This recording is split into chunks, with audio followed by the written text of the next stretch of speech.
नमस्कार दोस्तों, मैं शिवा श्रीवास्तव एक बार फिर आपके साथ हाजिर हूँ आपकी अपनी कक्षा लोड स्टार एकेडमी में। आज 7 सितंबर 2020 का करंट कैप्सूल देखेंगे हम। तो इसमें कुछ मुख्य खबरों पे पहले ध्यान देते हैं। कासरगोड केरल की एक जगह है। वेस्ट एडनीर मठ के प्रमुख और संविधान के बुनियादी ढांचे पर लैंडमार्क सर्वोच्च न्यायालय के फैसले में याचिकाकर्ता केशवानंद भारती का निधन हो गया है। वह केशवानंद भारती ने 1972-73 में केरल भूमि सुधार कानूनों को असफल चुनौती दी थी। खादी अगरबत्ती आत्मनिर्भर मिशन, ये जो है गवर्नमेंट के द्वारा अगरबत्ती उत्पादन को बढ़ावा देने के लिए और कामगारों की सहायता के लिए, विस्तार के लिए जो है इसको चालू किया गया है। विज्ञापनों के लिए सरकार ने दिशा निर्देश जारी किए हैं। अस्वीकरण स्पष्ट रूप से दिखाई देना चाहिए। संयुक्त राज्य अमेरिका के साथ 2+2 वार्ता में मेजबानी करेगा भारत। ठीक है, तो ये जो है स्पेस से 101% एक क्वेश्चन बनेगा जो है। एक तो ये 2+2 में जो है 4 राज्य हैं, ये पूछे जाएंगे कौन कौन से हैं, तो अपन देखते हैं। ठीक है, भारत जल्दी ही ऑस्ट्रेलिया, जापान, संयुक्त राज्य अमेरिका, मतलब इसमें 4 कौन कौन से हैं? भारत, ऑस्ट्रेलिया, जापान और यूएसए। इसके साथ 2+2 संवाद के लिए क्वाड मीट की मेजबानी करेगा। ठीक है, इस संदर्भ के लिए जो है सभी जरूरी व्यवस्थाएं की जा रही हैं। 3 सितंबर 2020 को विदेश मंत्रालय द्वारा नियमित साप्ताहिक ब्रीफिंग में राजनयिक क्रियाकलापों के बारे में जानकारी साझा की गई थी। अब देखें क्वाड ग्रुप है क्या। क्वाड या चतुर्पक्षीय सुरक्षा संवाद 4 लोकतंत्रों भारत, ऑस्ट्रेलिया, जापान और संयुक्त राज्य अमेरिका का एक समूह है। इन क्वाड देशों में से 2 देशों ऑस्ट्रेलिया और जापान ने भारत की अवसंरचना प्रौद्योगिकी की आपूर्ति श्रृंखला में भारी निवेश का आश्वासन दिया है। यह बैठक इतनी महत्वपूर्ण क्यों है, इस पे देख लेते हैं। क्वाड बैठक और 2+2 वार्ता ऐसे समय में हो रही है जब भारत और चीन के बीच सीमा के गतिरोध के महीनों जारी रखने के बाद चीन के घुसपैठ के प्रयासों को रोकने के लिए मौजूदा तनाव बहुत अधिक है। तो ये जो है चाइना की वजह से ये वार्ता भी हुई है। केंद्र सरकार ने तमिलनाडु के किस जिले को राज्य का पूरी तरह डिजिटल अर्थव्यवस्था वाला जिला घोषित किया है? वो है तमिलनाडु का विरुधुनगर, नाम याद रखना। ये जो है पूरी तरह डिजिटल अर्थव्यवस्था वाला जिला है। जीवन बीमा कंपनी बजाज एलियांज के नए ब्रांड एम्बेसडर नियुक्त हुए हैं आयुष्मान खुराना। हाल ही में तुर्की ने पूर्वी भूमध्य सागर में जिस देश द्वारा एक नौसैनिक अभ्यास का आयोजन किया है उसका नाम है रूस। ठीक है, रूस देश के द्वारा ये आयोजन हुआ है। आंध्र प्रदेश ने ईज ऑफ डूइंग बिजनेस 2019 की रैंकिंग में शीर्ष स्थान प्राप्त किया है। जम्मू कश्मीर के उपराज्यपाल मनोज सिन्हा का प्रमुख सचिव IAS नीतीश्वर कुमार को नियुक्त किया गया है। प्रथम अंतर्राष्ट्रीय स्वच्छ वायु दिवस 7 सितंबर यानी आज मनाया जा रहा है। ये क्वेश्चन आपको याद रखना है। ये जो दिवस वाले होते हैं, जैसे 7 सितंबर क्या है, स्वच्छ वायु दिवस आज मनाया गया, अंतर्राष्ट्रीय स्वच्छ वायु दिवस। वृक्ष खेल 2021 की मेजबानी भारत करेगा। ठीक है, अंतर्राष्ट्रीय मुद्दों पर नज़र डालते हैं। रक्षा मंत्री राजनाथ सिंह तेहरान में अपने ईरानी समकक्ष ब्रिगेडियर जनरल अमीर हातिमी से मुलाकात करेंगे। G20 राष्ट्रों के शिक्षा मंत्रियों की आभासी बैठक आयोजित की गई। भारत का प्रतिनिधित्व शिक्षा मंत्री रमेश पोखरियाल निशंक ने किया। श्रीलंका का न्यू डायमंड नाम से एक Indian oil chartered super tanker था, जो कि अभी मैंने परसों के करंट अफेयर्स में आपको बताया था, उसमें आग लग गई थी, उसकी आग बुझा दी गई। तूफान हाईशेन, ये एक नया तूफान है। हाईशेन के कारण दक्षिण जापान में बारिश और तेज हवाएं आई। तो ये था हमारा करंट। अब हम इस करंट के कुछ MCQ देखते हैं। भारत ने किस देश से विटामिन C के आयात पर एंटी डंपिंग जांच शुरू की है? चाइना, जर्मनी, जापान और अमेरिका। तो करेक्ट आंसर क्या है? चाइना। हाल ही में directorate general of trade remedies DGTR के बयान के अनुसार चीन से विटामिन सी के आयात पर भारत ने डंपिंग रोधी जांच शुरू की है। इससे पहले बजाज हेल्थ केयर ने DGTR में शिकायत दर्ज की थी कि डंपिंग के से उसके बाजार में गिरावट, मुनाफे और घरेलू उद्योगों से को नुकसान हो रहा है। विटामिन सी का उपयोग मुख्य रूप से दवा कंपनियों द्वारा किया जाता है। नंबर 2, भारत लोक प्रशासन संस्थान IIPA के अध्यक्ष कौन बने हैं? Indian institute of public administration इसका फुल फॉर्म है। इसके अध्यक्ष कौन बने? रक्षा मंत्री, राष्ट्रपति, उपराष्ट्रपति और प्रधानमंत्री। तो करेक्ट आंसर है ऑप्शन सी, उपराष्ट्रपति। भारतीय लोक प्रशासन संस्थान केंद्रीय कार्मिक मंत्रालय के तहत एक शोध और प्रशिक्षण संगठन है। उपराष्ट्रपति वेंकैया नायडू IIPA के पदेन अध्यक्ष हैं।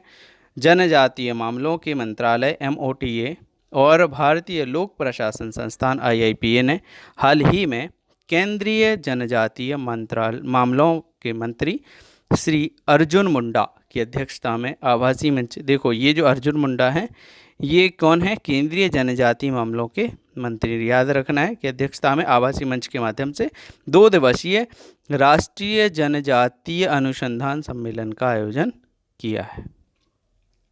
क्वेश्चन नंबर 3, भारत के राष्ट्रपति ने पहले आभासी समारोह में कितने शिक्षकों को राष्ट्रीय पुरस्कार से सम्मानित किया है?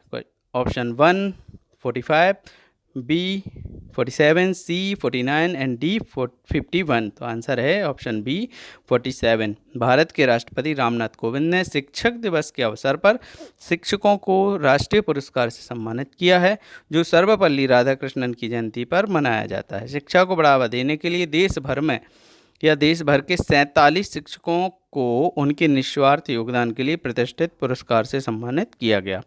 लगभग 40% विजेता महिलाएं थीं और यह पहली बार है जब यह आयोजन वर्चुअली आयोजित हुआ है। वर्चुअली मतलब ऑनलाइन। किस संगठन ने from insights to action gender equality in the wake of कोविड-19 नामक रिपोर्ट जारी की है? ऑनलाइन रियल संघ, यूरोपियन नेशन संघ, GEIW कोविड-19 संघ, यूनाइटेड नेशन वीमेन। तो इसका आंसर है option D, United Nation women.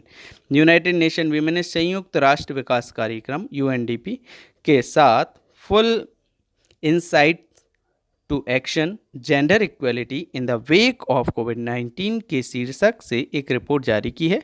इस रिपोर्ट में कहा है कि कोविड-19 महामारी महिलाओं को अत्यधिक प्रभावित करेगी और वर्ष 2021 तक 47 मिलियन अधिक महिलाओं और लड़कियों को अत्यधिक गरीबी में ढकेल देगी।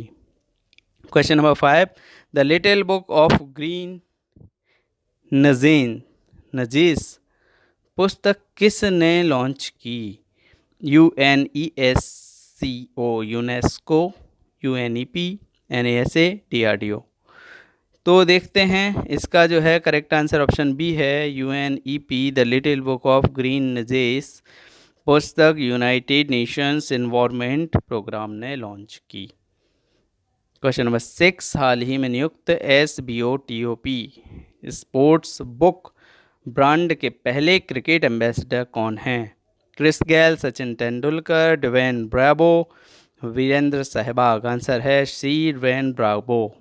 तो SBOTOP स्पोर्ट बुक ब्रांड के पहले क्रिकेट एम्बेसडर कौन है? Dwayne Bravo. आई रखवाली ऐप, ये एक ऐप का नाम है आई रखवाली। ये ऐप किस राज्य द्वारा लॉन्च किया गया? पंजाब, मध्य प्रदेश, उत्तर प्रदेश और महाराष्ट्र। तो करेक्ट आंसर इज पंजाब। ठीक है, इसको किसने लॉन्च किया? पंजाब ने। आई रखवाली ऐप पंजाब द्वारा लॉन्च किया गया है। आई रखवाली ऐप का मुख्य उद्देश्य लोगों को अधिक से अधिक पौधे लगाने के लिए प्रोत्साहित करना है और पर्यावरण को बनाए रखने के लिए लोगों को जागरूक करना है। ठीक है। क्वेश्चन नंबर 8, 5वें ब्रिक्स संस्कृति मंत्रियों की आभासी बैठक में भारत का प्रतिनिधित्व किसने किया? नरेंद्र मोदी, अमित शाह, प्रहलाद पटेल, योगी आदित्यनाथ। आपका ऑप्शन है सी, आंसर है सी, प्रहलाद पटेल। अब ज़रा देख लेते हैं कि यह है क्या।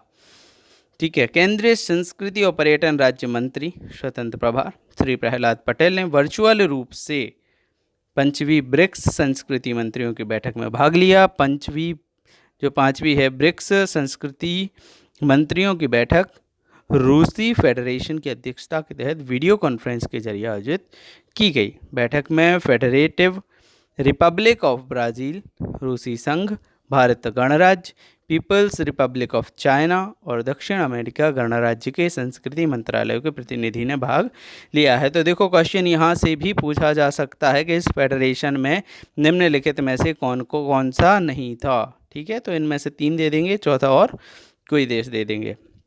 इसकी विशेषताएं देखें बैठक की, तो बैठक के दौरान ब्रिक्स देशों में सांस्कृतिक क्षेत्र पर महामारी की स्थिति के प्रभाव में चर्चा की गई और ब्रिक्स के भीतर संयुक्त सांस्कृतिक ऑनलाइन परियोजनाओं के संबंध या संभावित कार्यान्वयन की समीक्षा की गई। ब्रिक्स के बारे में देखें, ब्रिक्स है क्या? ब्रिक्स 5 प्रमुख उभरते देश हैं, जिसमें BRICS में बी से ब्राज़ील, आर से रूस, आई से इंडिया, सी से चाइना और एस से साउथ अफ्रीका है। ठीक है, समूह को क्षेत्रीय मामलों पर उनके उल्लेखनीय प्रभाव के लिए जाना जाता है। यह 2009 में स्थापित किया गया था और इसका मुख्यालय शंघाई यानी चाइना में है।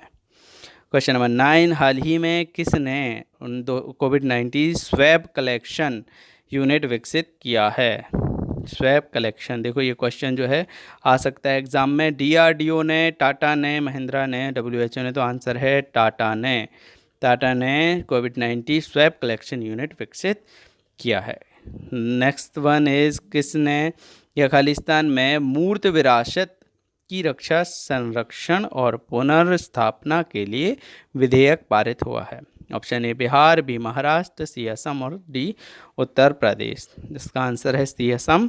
असम राज्य में मूर्त विरासत की रक्षा, संरक्षण और पुनर्स्थापना के लिए विधेयक पारित हुआ है और इस विधेयक में असम के लोगों की संस्कृति, सामाजिक भाषाई पहचान और विरासत की रक्षा संरक्षण को बढ़ावा देना है।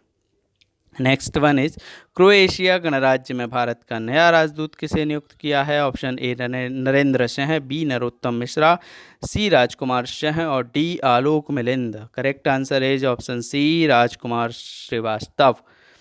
क्रोएशिया गणराज्य में भारत का राजदूत राजकुमार श्रीवास्तव को नियुक्त किया है। तो ये थे हमारे आज के कुछ करंट MCQ और करंट डिटेल। आपके लिए 4 क्वेश्चन यहाँ पे छोड़े जा रहा हूँ। इन चारों क्वेश्चंस के आंसर मुझे कमेंट बॉक्स में चाहिए। Thanks for watching this video. Please like, share और हाँ, सब्सक्राइब करना ना भूलें। सब्सक्राइब करने के साथ ही बेल आइकॉन ज़रूर दबाएं ताकि हमारे नोटिफिकेशन समय से आपको मिलते रहें। जय हिंद।